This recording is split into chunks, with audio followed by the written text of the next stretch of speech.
એને શું હતું, વેર વાળો હતો, તાનસેના. એટલે ઈ એટલા માટે છે ને હરિદાસ પાસે શીખતા હતા સંગીત. એમાં એવું થયું કે હરિદાસ છે ને એને નીકળવું અને બેજુ છે ને એ નફરતની આગમાં જ બોલી ઉઠ્યો કે હવે તો એને હરાવીને જ રહીશ.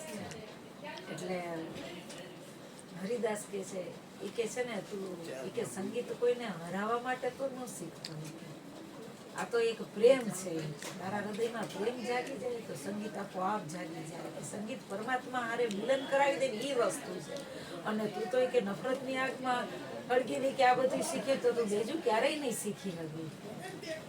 પછી કે તો મારે ગુરુજી શું કરવું? તો કે તું પ્રેમથી શીખ અને નફરતને મનની અંદરથી કાઢી નાખ.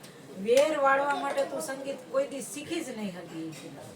પછી જયારે એના ગુરુ મહારાજ બીમાર પડી ગયા અને ઊભા નથી થતા ત્યારે આના હૃદયમાં ભાવ જાગી જાય અને ગુરુ મહારાજ માટે એ ભજન ગાય છે, મન કલ્પત આજ હરિદર્શન.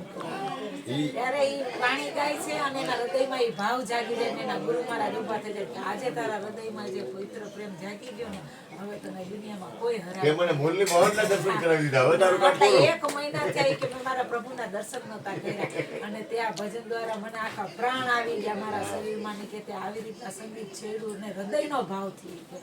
એટલે હવે તને વિશ્વમાં કોઈ નહીં હરાવી દે. તાનસેન જેવા નહીં ઝૂકી જવું થયું. એટલે સંગીત છે ને એ એવું પ્રેમનું સાધન છે કે આપણે પરમ તત્વ હારે જોડી દીધું. આપણે પિક્ચરના ગીત ને ઘણી વાર ભજન ને સાંભળી તો આપણે ડોલવા માંડી છે તો વિચાર કરો કે એ ગાવા વાળા એ કેવો પ્રાણ રેડી દીધો હોય છે.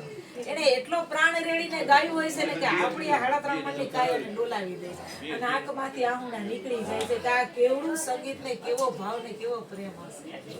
તો ઈ લોકોએ ગાવા વાળા ને વગાડવા વાળા કેવો ભાવ રેડ્યો. એને બહુ મહેનત કરી. પોતે કોઈ નાખ્યું આપાપણું મટાડીને ગાયું હોય. એ લોકોએ કપડા એને અત્યારે કૃષ્ણના વૃંદાવનના કપડા પહેરીને પછી કર્યું જો આખું પિક્ચર. એમને નહીં, એ કેટલી બધી પરાકાષ્ઠા આવી ગયા. હરિદાસ જગ્યામાં તો વાત જવા દે. કોઈને પાડવા માટે તું કોઈ વસ્તુ શીખમાં કે તું પાડવા માટે ન હોય કે તું જે આ શીખે ને એ કોકને પાડી દેવા માટે કરે પણ એમ ન કરે. કોઈની લીટી લાંબી હોય ને એને ભૂસીને આપણી લાંબી ન કરે.